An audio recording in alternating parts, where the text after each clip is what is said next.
Break کے بعد ایک بار پھر سے آپ کا خیر مقدم کرتے ہیں ارشاد صاحب. 15 جو چائنیز IPPs ہیں ان کے ساتھ دوبارہ معاہدے کیے جائیں گے. کابینہ نے منظوری دی ہے. توقع یہ ظاہر کی جا رہی ہے کہ 10 سے 12 روپے جو بجلی ہے وہ فی یونٹ سستی ہو جائے گی. حکومت اخراجات کم کرنے اور بجلی سستی کرنے کے لیے بھرپور کوششیں کر رہی ہے. اور دوسری جانب جو FBR والی خبر ہے 1000 سے زائد گاڑیاں سرکاری افسران کے لیے. ویسے جو ترجمان ہیں ان کی جو موقف ہے وہ دیکھ کے لگتا ہے کہ بابوؤں کے لیے, بڑے افسر, ان کا بڑے افسران کے لیے نہیں. اس پہ ہم بات کریں گے, لیکن ذرا ہم جو پولیٹیکل ہے سینیریو اس پہ بات کرتے ہیں. ہمیں احمد بلال محبوب صاحب نے جوائن کیا ہے, پلڈیٹ کے سربراہ ہیں, سیاسی اور انتخابی مبصر بھی ہیں.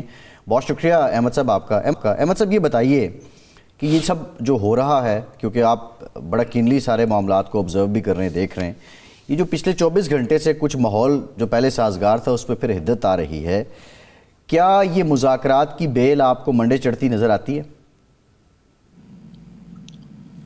بہت شکریہ. دیکھیے, یہ مذاکرات جب ہوتے ہیں تو دونوں سائڈوں سے اپنے اپنی پوزیشن کو بہتر بنانے کے لیے اور دوسرے فریق سے بہتر کنسیشنز حاصل کرنے کے لیے بہت سی چیزیں کی جاتی ہیں. کچھ چیزیں اچھی نہیں ہوتی لیکن بہرحال وہ کی جاتی ہیں تاکہ ان مذاکرات میں ایک ایسی فضا قائم کی جا سکے جس میں فریقوں کو اپنے اپنے فریق کو فائدہ ہو.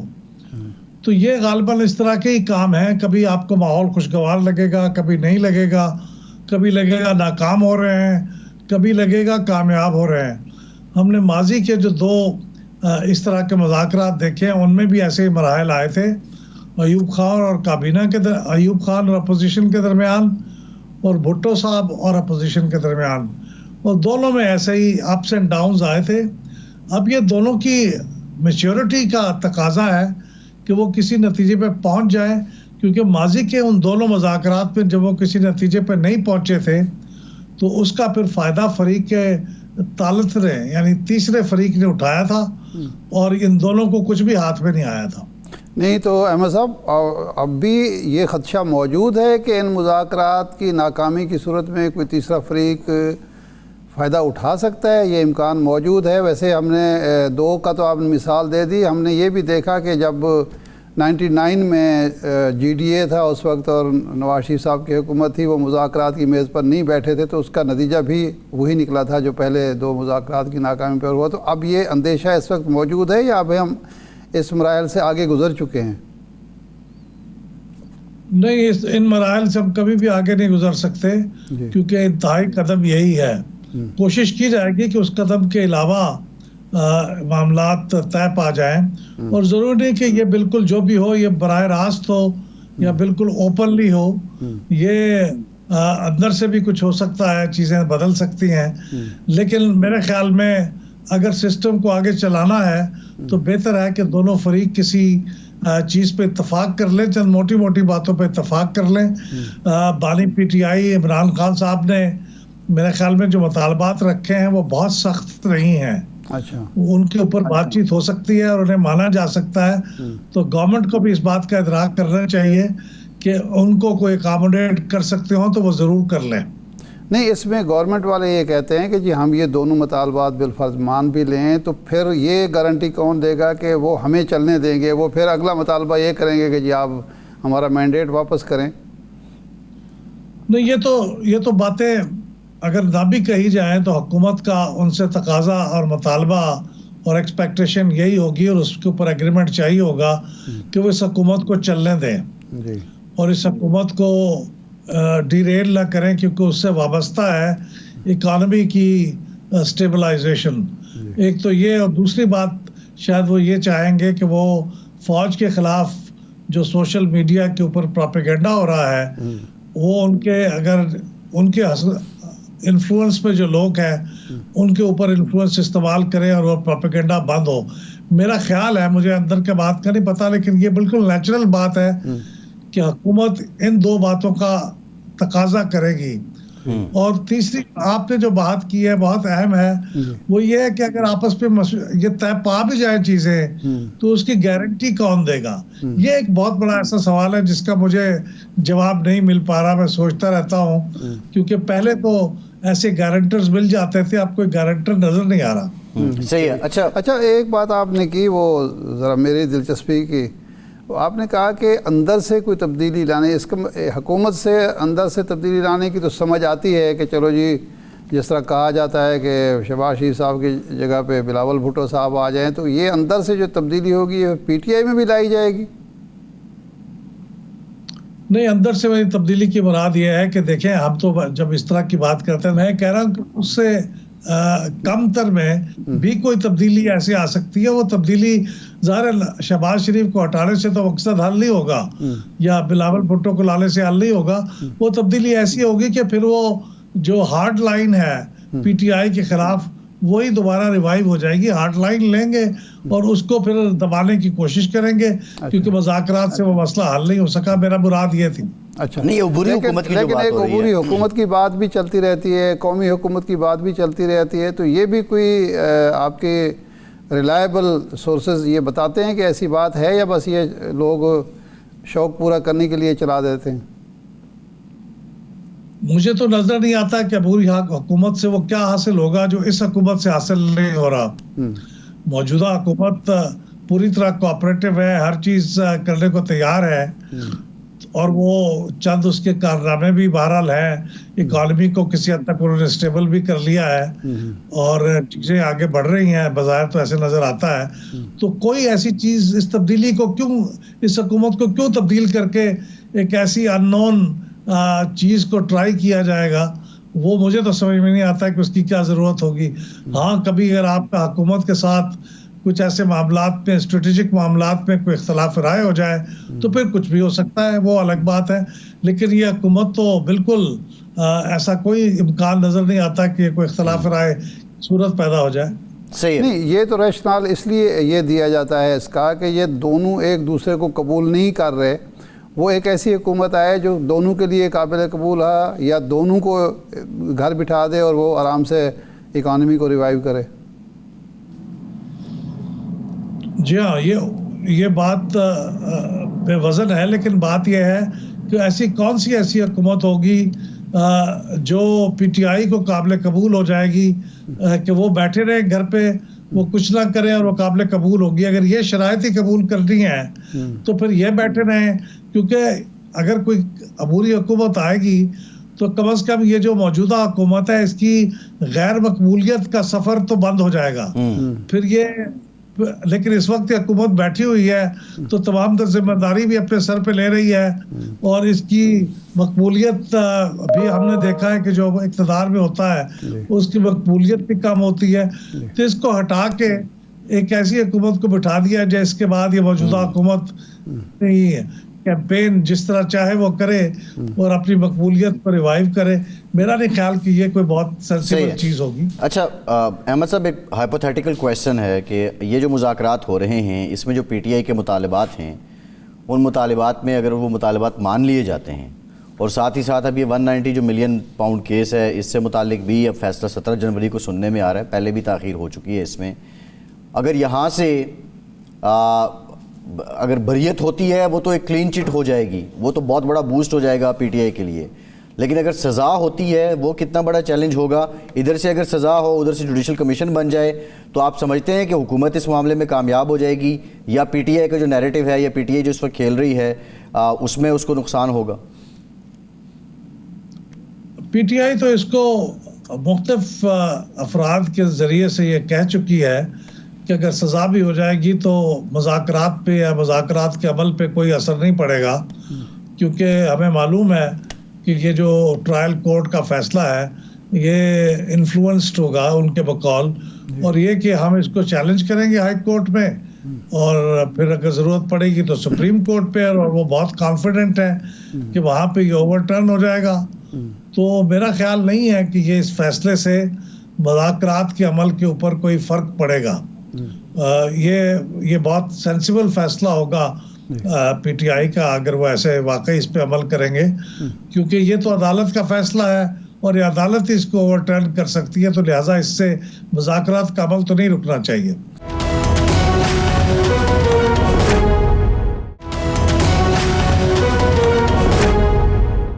ایک طبقہ یہ کہہ رہا ہے کہ یہ جو مذاکرات شروع ہوئے وہ بھی کسی اندرونی یا بیرونی دباؤ کا نتیجہ ہیں، اور پی ٹی آئی نے اپنے 4 مطالبات تھے، 26ویں آئینی ترمیم کا خاتمہ یا واپسی، ہمارے مینڈیٹ کی واپسی، اور 2 یہ مطالبات ہیں جو اس وقت ہیں، وہ ان 2 مطالبات پہ آ گئی، ایک فلیکسیبل پوزیشن پہ آ گئی۔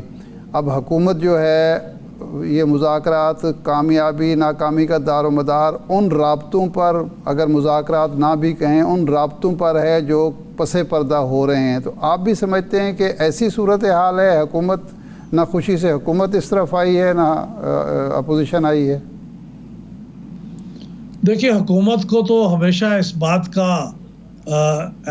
اس بات کو پریفر کرتی ہے کہ اگر اس کے خلاف کوئی سڑکوں کے اوپر احتجاجی تحریک چل رہی ہو تو وہ رک جائے اور وہ مذاکرات کی طرف آ جائے۔ حکومت کو تو ہمیشہ اس کا فائدہ ہوتا ہے، حکومت اس کو ویلکم کرتی ہے، تو حکومت نے تو اس کو میرے خیال میں بالکل ویلکم کیا ہوگا۔ لیکن جو پی ٹی آئی ہے اس نے اپنی پوزیشن کو بہت میں سمجھتا ہوں کہ سگنیفیکنٹلی تبدیل کیا ہے۔ ان کا جو بنیادی مطالبہ تھا وہ یہ کہ ہمارا مینڈیٹ چوری ہوا ہے، وہ مینڈیٹ ہمیں واپس کیا جائے۔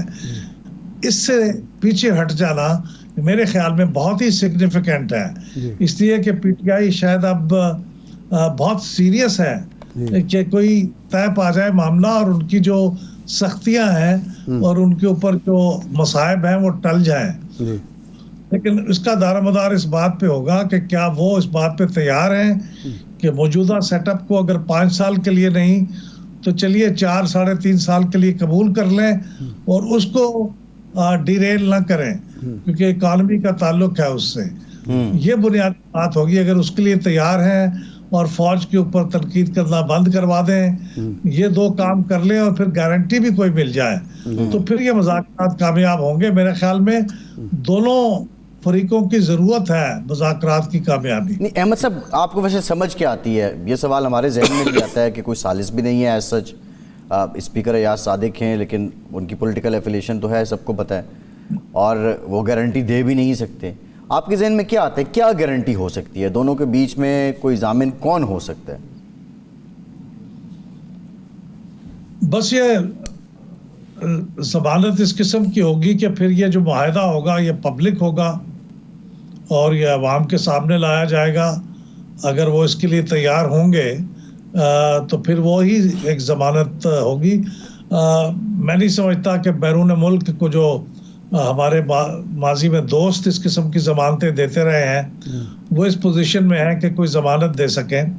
میرے خیال میں اسی پہ بات بنیادی طور پہ ہو رہی ہوگی، کیونکہ سب سے مشکل کام یہ ضمانت کا ہے، اور کوئی جس دن کوئی ضمانت قابل اطمینان ان کو مل جائے گی تو میرا خیال یہ معاملات بھی طے پا جائیں گے۔ اچھا، یہ فرمائیں کہ ٹرمپ صاحب آگے بہت سارے لوگوں کے تجزیوں کے توقعات کے برعکس وہ اب 20 کو اقتدار سنبھال رہے ہیں۔ میں صرف یہ بات نہیں کر رہا کہ عمران خان جس طرح کے یہاں ڈسکشن ہو رہی ہے، اوورآل ہماری جو پالیسیز ہیں، پولیٹیکل بھی، فارن پالیسی، ہمارے اقتصادیات، اس پر کتنا اثر ہوگا، کتنی تبدیلی واقع ہوگی؟ بائیڈن دور میں جو کچھ ہو رہا تھا اور ان کے دور میں ہم کیا توقعات کر سکتے ہیں؟ پاکستان کے حوالے سے کیا اثرات مرتب ہوں گے؟ دیکھیے، ایک اس کا پہلو یہ ہے کہ کیا پی ٹی آئی کے لیے ٹرمپ انتظامیہ کوئی قدم اٹھانے کے لیے تیار ہوگی ان کے حق میں اور حکومت پاکستان سے کچھ کہنے کے لیے؟ اس کا بڑا دار و مدار، اس کا امکان موجود ہے، اور اس کی بڑی وجہ یہ ہے کہ بیرون ملک، خاص طور پہ امریکہ میں جو مقیم پاکستانی ہیں وہ کانگریس مین کے ساتھ اور صدر ٹرمپ جو ہونے والے صدر ہیں ان کے ساتھ اور ان کی پارٹی کے ساتھ لابنگ کرتے رہے ہیں، اور ان کے پاس پروفیشنل لابسٹ بھی ہیں اور ان کے پاس اپنے وسائل بھی ہیں، جس کی وجہ سے وہ اس قسم کا کوئی دباؤ یا اس قسم کا کوئی پیغام وہ وہاں سے انجینئر کر سکتے ہیں۔ اور دباؤ کا جو سب سے بڑا پہلو ہے وہ یہی ہے، کیونکہ ہمیں اب امداد تو کوئی بہت زیادہ نہیں ملتی، لیکن میرے خیال میں ہماری جو ایکسپورٹ ڈیسٹینیشن ہے امریکہ وہ سب سے بڑی ہے. ڈر یہ ہوگا کہ کہیں اس کے اوپر کوئی ٹیکس ویکس نہ لگ جائے, کوئی ڈیوٹیز نہ لگ جائیں, جس سے ہماری ایکسپورٹس مہنگی ہو جائے, پھر کم ہو جائے اور ہمارا زر مبادلہ کمانے کی استطاعت جو ہے وہ کمزور ہو جائے. تو یہ امکانات ہیں مجھے لگتا ہے. باقی وہ جنرلی پرائیویٹ سیکٹر کو غالباً انکریج کرنا چاہیں گے اور فوجی طاقت کو اور سرکار کو وہ بہت زیادہ شاید مضبوط ہوتے نہیں دیکھنا چاہیں گے. یہ ان کی اوورال ایک اسٹریٹجی مجھے لگتا ہے کہ پوری دنیا کے اندر اور خود اپنے ملک کے اندر بھی یہی ہے, تو پاکستان کے ساتھ بھی یہی ہوگی. لیکن اس کا بڑا دار و مدار یہ ہوگا کہ وہاں پہ جو لابی کرنے والے اوورسیز پاکستانی ہیں وہ کتنی شدت سے کرتے ہیں, اور عین ممکن ہے کہ مذاکرات میں یہ بات بھی شامل ہو کہ آپ یہ کوئی ایسی لابنگ کے ذریعے کوئی ایسا کام نہیں کریں گے جو ان کے خیال میں ملک کے مفاد کے خلاف ہو اور اکانومی کے خلاف ہو. ہم چین کے اسٹریٹجک پارٹنر ہیں, اپنے آپ کو کم از کم یہ کہتے ہیں پرنسپل اسٹریٹجک پارٹنر ہے چائنا ہمارا. چین کے حوالے سے جو کچھ ٹرمپ صاحب بیانات دیتے رہے ہیں, جو پالیسیز نظر آتی ہیں, اس کے اثرات بھی ہم پر مرتب ہو سکتے ہیں. یہ بڑی اب تک تو حکومت پاکستان میں سمجھتا ہوں کافی اسمارٹلی ان دونوں طاقتوں کے درمیان کچھ راستہ بنا کے گزرتی رہی ہے. لیکن میرا نہیں خیال کہ چین کے ساتھ وہ تعلقات کو کسی لیول پہ کمپرومائز کرنا چاہیں گے, کیونکہ یہ ہمارا ہمسایہ بھی ہے, ابھرتی ہوئی طاقت بھی ہے اور ہمارا ایک آزمودہ دوست بھی رہا ہے. تو اس لیے چین کے ساتھ تو نہیں کریں گے, لیکن بہرحال انگیجمنٹ امریکہ کے ساتھ رہے گی تاکہ یہ دونوں کام ساتھ ساتھ چلتے رہیں. یہ چل سکتے ہیں, ابھی بھی چلے ہیں, ماضی میں بھی چلے ہیں, ٹرمپ صاحب کے زمانے میں بھی چلے ہیں, اب بھی چل سکتے ہیں. یہ ڈپینڈ کرتا ہے کہ ہماری ڈپلومیسی کتنی ایفیکٹو ہوتی ہے. صحیح ہے. احمد صاحب بریف کمنٹ کر دیں, ٹرمپ کی سفارش پہ پاکستان میں بانی پی ٹی آئی کو اگر کوئی ریلیف ملتا ہے تو پی ٹی آئی نے وہ نیریٹیو جو حقیقی آزادی کا اور غلامی سے نجات کا بنایا تھا, کیا وہ ہرٹ نہیں ہوگا؟ بہت ہرٹ ہوگا, بہت ہرٹ ہوگا. اس لیے آپ دیکھتے ہیں کہ ابھی بھی پی ٹی آئی کے جو زعماء ہیں وہ بہت پینز لیتے ہیں اس کی تردید کرنے میں کہ ہم جو کچھ بھی چاہتے ہیں وہ ود ان دی کنٹری چاہتے ہیں, ہم باہر سے نہیں چاہتے, امریکہ سے نہیں چاہتے, کیونکہ یہ واقعی ایک بہت کمزور کرے گی پی ٹی آئی کو اور ان کی دلیل کو جو ماضی میں وہ استعمال کرتے رہے ہیں کہ ہمارے خلاف ایک بیرون ملک سازش ہو رہی ہے. تو اب پھر اگر یہ ہوگا تو یہ تو بالکل اس کے الٹ ہو جائے گا اور یہ ہرٹ کرے گا پی ٹی آئی کو یقیناً. جی ٹھیک, بہت شکریہ احمد بلال محبوب صاحب آپ کے وقت کا. میرا سوال یہ ہے کہ ہم نے آئی ایم ایف کی شرائط کے آگے سکویز کر لیا خود کو. ٹھیک ہے, آپ نے ادارے بند کیے, آپ نے رائٹ سائزنگ کی, یہ سب اقدامات کرنے ہی تھے. ایک دن آئی ایم ایف نہ بھی کہتا تو ایک دن ہم نے کرنے تھے. لیکن وہی لیکیجز, یہ لیکیجز ہے نا ایک طرح کی. ٹھیک ہے, آپ کو اگر 1000 گاڑی کی ضرورت ہے, اگر آپ اس میں 100 گاڑی سے کام چلا لیں یا 200 سے چلا لیں یا 300 سے چلا لیں, کچھ تو بوجھ کم ہوتا, باقی آپ کیپیسٹی بلڈنگ پہ لگا دیتے. یہ لیکیجز اگر ہوتی رہیں, ہم یہ پروگرام کامیابی سے پورا کر بھی گئے, ہمارے پاس ریمیٹنسز بھی زیادہ ہو گئی, ہمارے پاس فورن ایکسچینج ریزروز بھی زیادہ ہو گئے, اس کے بعد ہم کتنا عرصہ سسٹین کریں گے؟ اصل میں تو ہمیں عیاشی کی لیکیج روکنی پڑے گی. دو چیزیں ہیں جس پر دیکھیں پوری دنیا میں ہیومن انٹریکشن جو ہے وہ کم کیا جا رہا ہے, بلکہ نہ ہونے کے برابر رہ گیا ہے. یہاں ہیومن انٹریکشن بڑھایا جا رہا ہے. یہ افسر جائے گا, مطلب بدگمانی نہیں کرنی چاہیے, لیکن تجربے کی بات ہو رہی ہے. پہلے یہ نہیں ہے کہ ایف بی آر اس وقت بھی چپ کر کے بیٹھا ہوا ہے یا ایکسائز ٹیکسیشن کا جو محکمہ ہے وہ چپ کر کے بیٹھا ہوا. ہوتا کیا ہے کہ ایک بندے کو پکڑتے ہیں, اس کے بعد مکمکا کرتے ہیں. وہ جو چوری کر رہا ہے ٹیکس, وہ کچھ نہ کچھ ادائیگی کر دیتا ہے. وہ جو اس نے پکڑا ہے اس کی جیب میں چلی جاتی ہے. یعنی یہ تماشا نہیں ہے کہ جو ٹیکس گزار ہے وہ پیدل چل رہا ہے اور جو ٹیکس کلیکٹر ہے اس کو گاڑیاں دے رہے ہیں. یعنی ہو یہ رہا ہے کہ ٹیکس گزار جو ہے وہ کرائے کے مکان میں رہ رہا ہے, وہ اپنے کاروبار میں لگا ہوا ہے کہ جی میں وہ پیسہ بجائے اس کے مکان پہ لگاؤں کرائے پہ رکھ لیتا ہوں. اور وہ جو ٹیکس کلیکٹر ہے اس کی ایک کوٹھی سے دوسری کوٹھی بن رہی ہے, ایک گاڑی سے دوسری گاڑی اس کی ہو رہی ہے, ایک سرکاری گاڑی ملی ہوئی ہے, ذاتی گاڑی بھی بنا لی ہے, اور انہی ٹیک سے ہیومن انٹریکشن جو ہے اس کو کم کرنے کی ضرورت ہے، نہ کہ اس کو بڑھائیں. اور جس طرح میں نے کہا ہے کہ اگر بڑھانا بھی ہے تو کوئی گارنٹی ہونی چاہیے کہ جس کے نتیجے میں. پروگرام کا ٹائم ختم ہو گیا. بہت شکریہ آپ کا. آج سے اتنے اجازت دیجیے.